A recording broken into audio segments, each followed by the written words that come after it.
Hello दोस्तों, मैं एजाज और आज का ये पॉडकास्ट आपके लिए स्पेशली लाया हूँ और मेरे साथ सेंट्रल इंडिया, मध्य भारत ही नहीं बल्कि भारतवर्ष में भी जाना जाता है, जिन्होंने टेलीविज़न पे भी नागपुर शहर को रिप्रेजेंट किया है। पिछले कई सालों से 40 वर्षों से संगीत जगत को अपनी सेवा देते आ रहे हैं। चाहे वो एंकर के रूप में हो, सिंगर के रूप में हो, स्टैंड अप कॉमेडियन के रूप में हो, मिमिक्री आर्टिस्ट के रूप में हो या एक एक्टर के रूप में हो। बहुत सारी खूबियाँ खुदा ने इन्हें दिया हैं और स्पेशल ये इंटरव्यू नहीं है। मैं कुछ किस्से आज इनसे जानने आया हूँ कि उस दौर में जब एक कलाकार बनता था, कैसे बनता था और क्या होता था उस दौर में, और कलाकार जब बन जाता था तो क्या किस्से होते थे।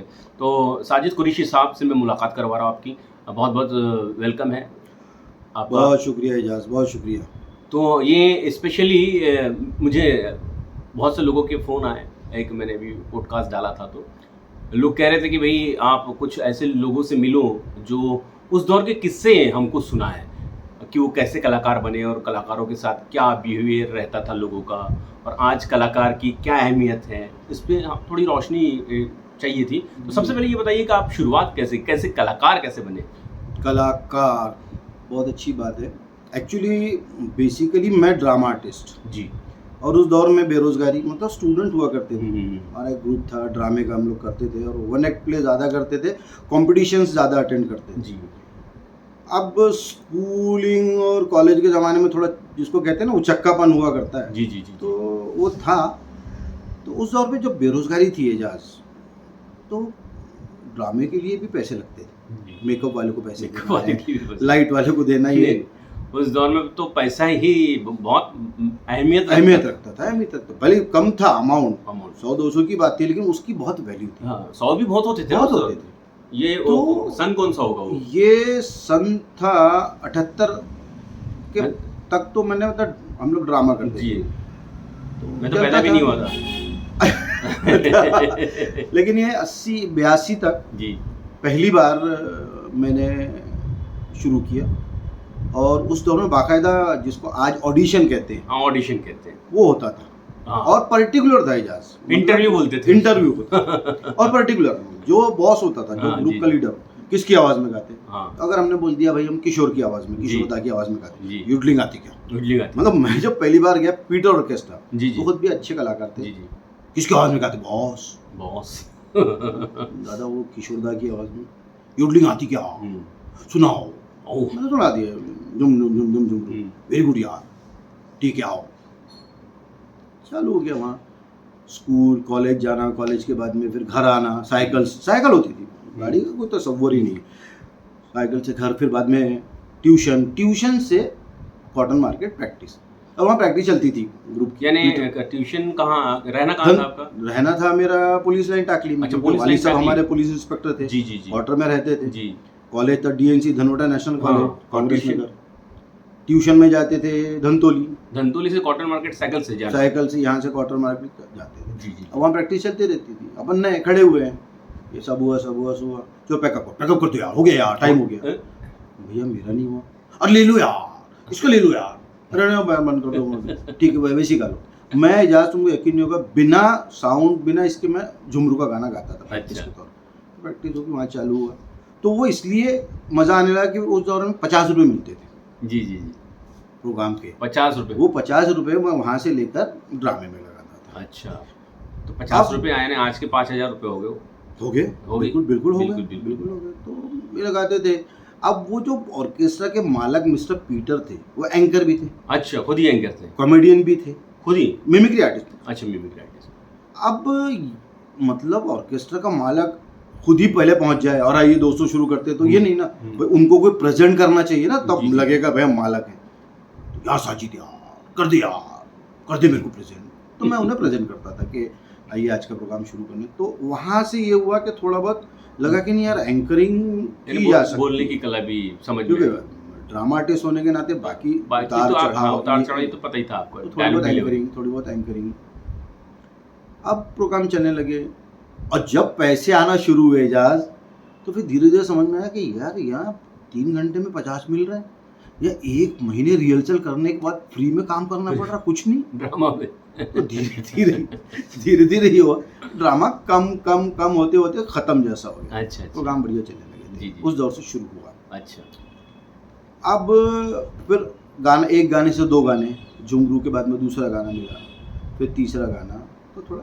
अच्छा, पीटर ऑर्केस्ट्रा में आप रहे तो आप एज ए किशोर कुमार क्योंकि क्या होता था उस दौर में, मैंने जाना है कि जो भी ऑर्केस्ट्रा ग्रुप होते थे तो उसमें एक परमानेंट सिंगर, रफ़ी साहब गा रहे हैं तो रफ़ी साहब को ही गाना पड़ेगा, या किशोर दा को गा रहे हैं तो किशोर दा के ही गाने गाना पड़ेगा। मुकेश चंद्र माथुर साहब के स्पेशली रहते थे सिंगर्स, आशा जी के लिए अलग स्पेशल सिंगर रहती थी, बिल्कुल। लता जी के लिए स्पेशल रहती। तो आपकी पहचान किशोर कुमार से ही बनी क्या? पहचान किशोर कुमार से बनी। जी। और वो दौर लोगों के जहन में, लोगों के दिमाग में पूरा आवाज़ें थी, ये रफ़ी साहब का गीत है, ये किशोर दा का गीत, ये मुकेश चंद्र माथुर। तो इसलिए जो आर्टिस्ट भी सिंगर होते थे वो पर्टिकुलर होते थे, भैया मैं मुकेश के ही गाने गाऊंगा, दूसरा नहीं गाना, दूसरे नहीं गाते थे। और ये किशोर दा।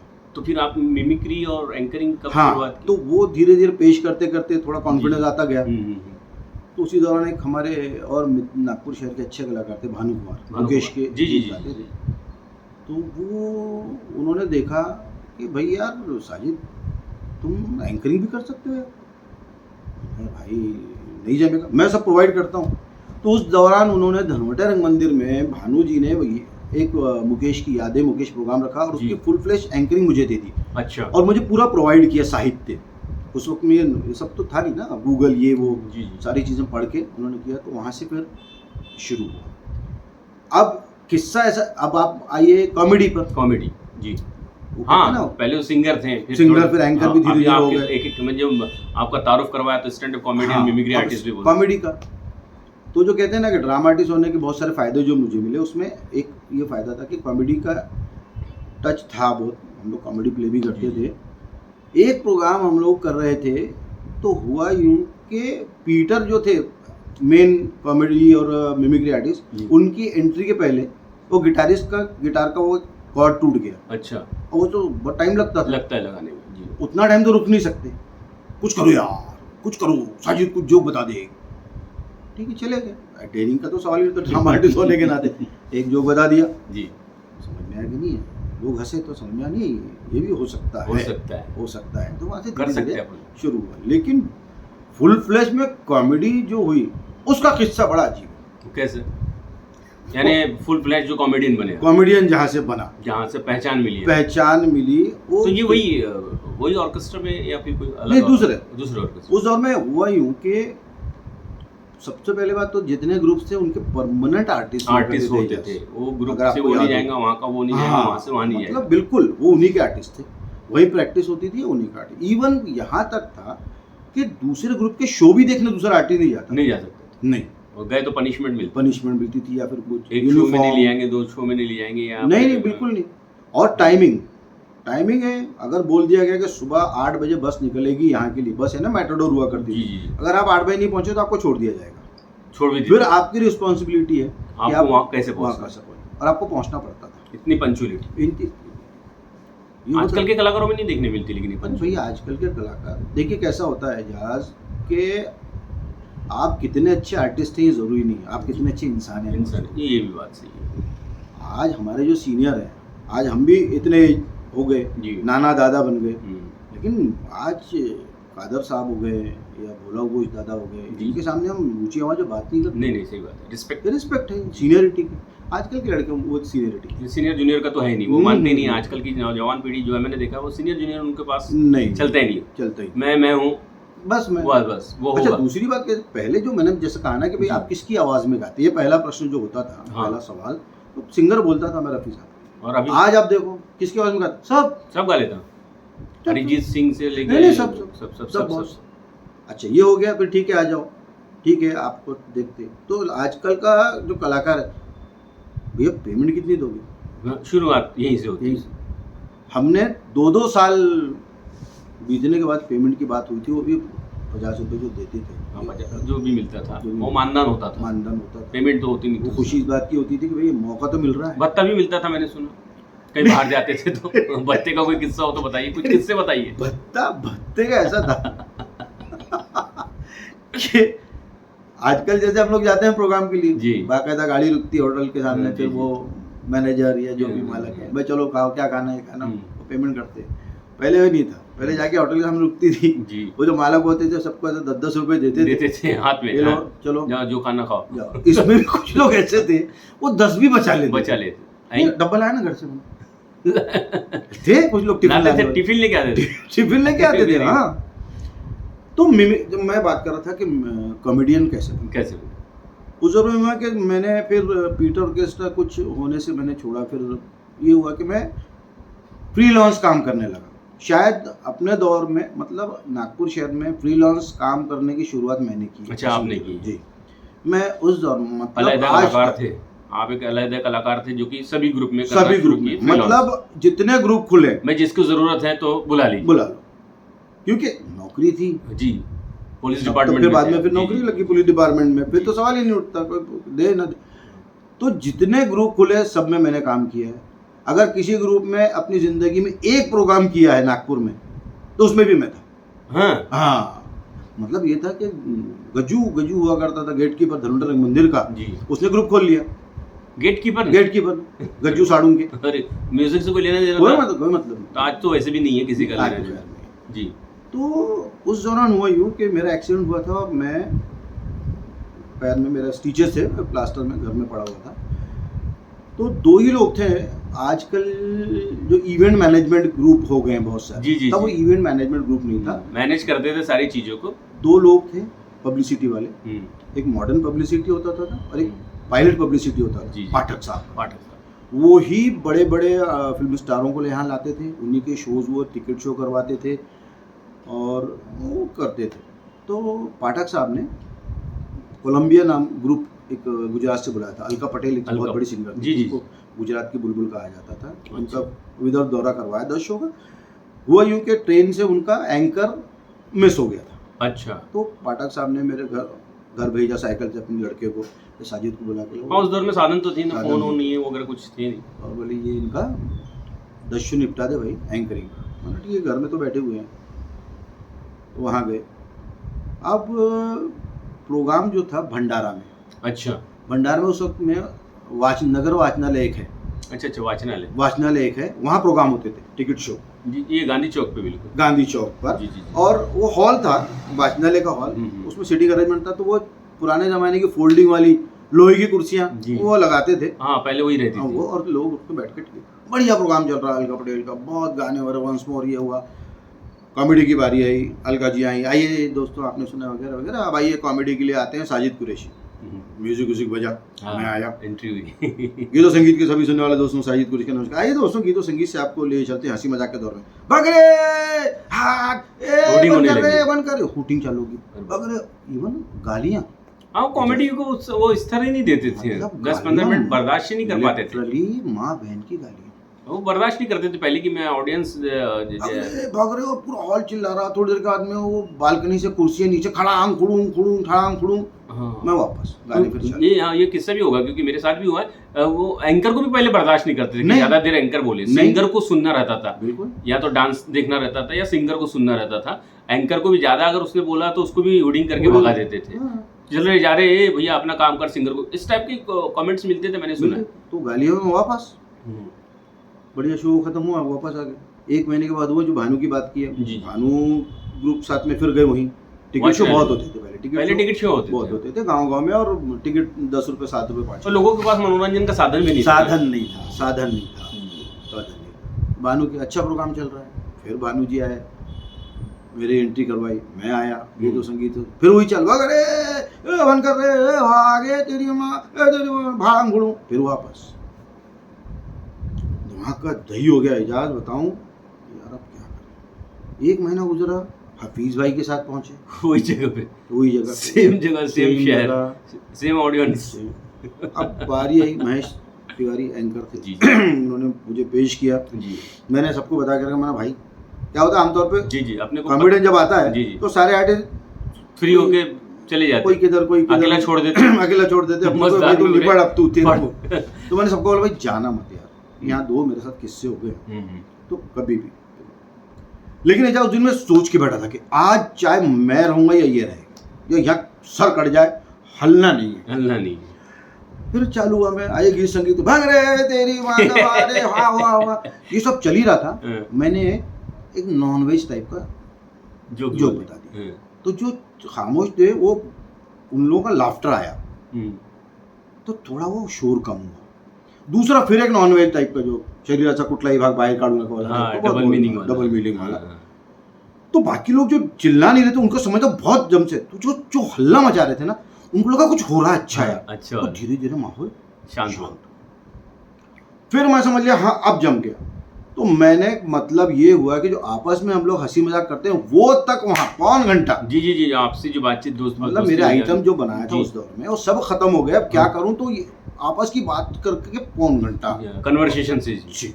उसके बाद फिर कॉमेडी शुरू, यानी फिर वहाँ के लोगों ने भी अगर बोले अगली बार बुलाना तो ये इनको बुलाना कॉमेडी, तो तब पता चली वहाँ के लोगों को कॉमेडी क्या होती है। और उस दौर में चलता और वो एक्चुअली वो एरिया झाड़ीपट्टी में भी आता है, तो उधर मेरे ख्याल से डांस वांस ज्यादा देखते हैं, डांस लावनी वावनी ज्यादा पसंद करते हैं, नाटक वाटक बहुत चलते हैं उधर, नाटक बहुत चलते जी ऑर्केस्ट्रा उस समय उसके लिए उधर के लिए नया भी होगा, तो इसलिए थोड़ा लेकिन लोगों को जहन में गीत संगीत ज्यादा, और डांस जैसा आपने बोला डांस बहुत चाहिए, डांस डांसर कैसे हो नचनिया। तो अभी तकरीबन कितने साल हो गए होंगे आपको? मुझे 42 साल हो गए। 42 साल। क्या फ़र्क देखते हैं आप वो दौर में और ये दौर में? ज़मीन और आसमान का फ़र्क। क्योंकि उस दौर में मैंने सुना है कि जब कहीं गांव देहात या किसी शहर में भी अगर हो तो लोग कलाकारों का इंतज़ार करते रहते थे, ज़मीन कब आएंगे, लोग पहले से ही बैठे रहते थे। हकीकत है ना। और आज कलाकार पहले बैठे रहते हैं, ऑडियंस नहीं रहती। अरे भाई, जैसा अभी तुमने कहा कि मनोरंजन के साधन नहीं थे, एक बात।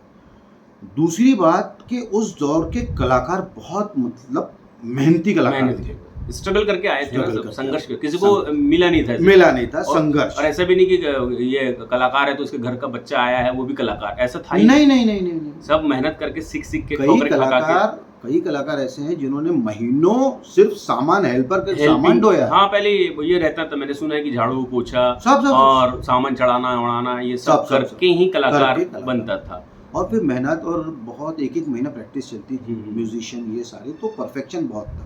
और सब संगीत सीखे पढ़े लोग, अच्छे लोग थे, वो लोग करते थे बहुत अच्छा, और लोगों के लिए वो स्टार होते थे उस जमाने। जी हाँ, स्टार होते थे, क्योंकि टेलीविजन वगैरह तो थे नहीं था, फिल्में भी बहुत रेयर, क्योंकि सिनेमा घर होते थे तो देखने नहीं मिलती थी। अगर किसी जगह ऑर्केस्ट्रा चले जाए तो उसको वो बहुत बड़ा सेलिब्रिटी समझते थे। उस दौर के सेलिब्रिटी थे ही थे और एक अलग पहचान बनती थी और दिल भी खुश होता, पैसा भी मिल रहा है, शोहरत भी मिल रही है, इज्जत भी मिल रही है। भाई मतलब 82-83 में ऑटोग्राफ दिया हम लोगों ने। अरे वाह, लड़कियां ऑटोग्राफ के लिए लाइन लगाती थी। जी।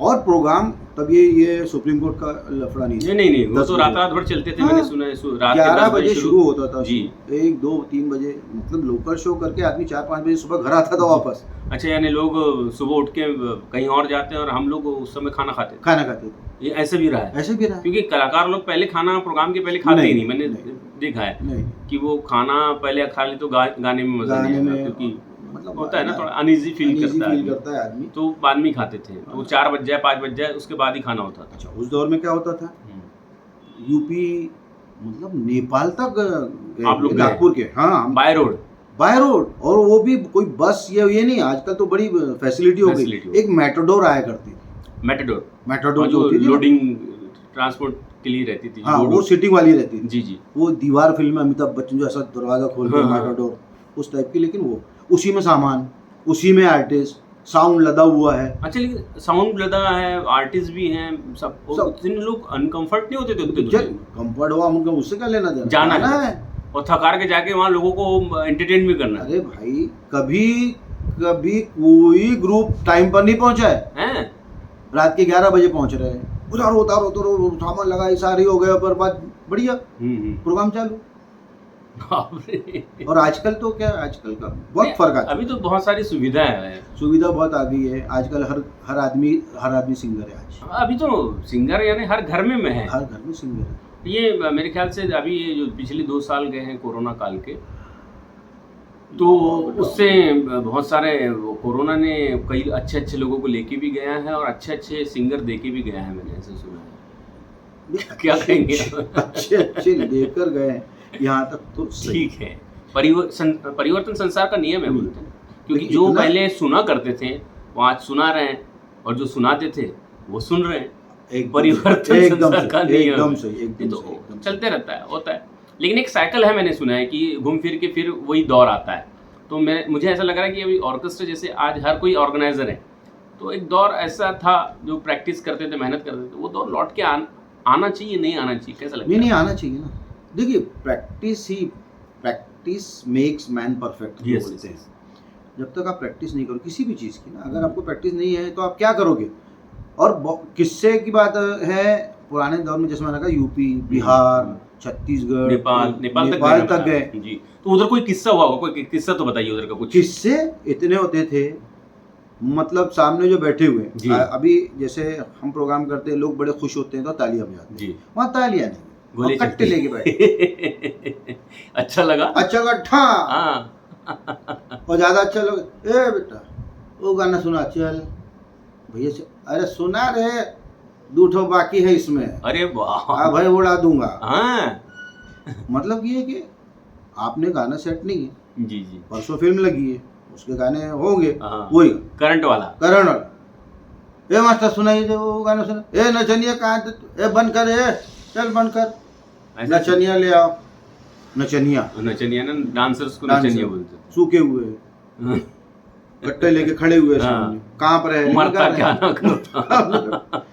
लेकिन फिर बाद में सब ठीक हो जाता ठीक हो जाता है, हाँ, वो खुश हो जाते हैं, तो थोड़ा कभी सा कभी रहता है। कभी कभी ये भी था, कुछ लोगों को, कुछ ग्रुप्स ऐसे हैं, मेरे साथ नहीं हुआ, कि नक्सल जो है, ग्रस्त जो एरिया है। नक्सलग्रस्त एरिया में नक्सलियों ने गाड़ी रोकी, सामने तक ड्रॉप कर दो, नक्सली बैठ गए गाड़ी में, क्या करते हो? चले गए, हाँ। हो गया।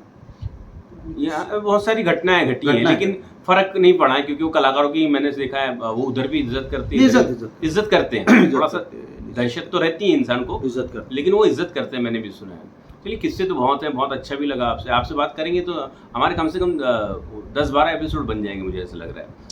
ज़्यादा ही बनेंगे, क्योंकि ज़्यादा आपके पास किस्से, फिर मैं, क्योंकि अभी टाइम लिमिट भी रहती है पॉडकास्ट की, तो मैं अभी आपको बहुत बहुत शुक्रिया अदा करना चाहूँगा। आपके किस्से, आपके बारे में जानकर बहुत अच्छा लगा, और नेक्स्ट एपिसोड भी मैं आप ही के साथ शूट करूँगा, ये मैं ऑडियंस से भी कमिटमेंट कर रहा हूँ, और आपसे भी कमिटमेंट कर रहा हूँ कि बहुत जल्दी मैं आपसे आकर फिर मुलाकात करूँगा। तब तक के लिए आप अपना ख्याल रखें, और पड़ोसियों का ख्याल रखें, आजू बाजू साफ सफाई रखें, और स्वस्थ रहें, मस्त रहें।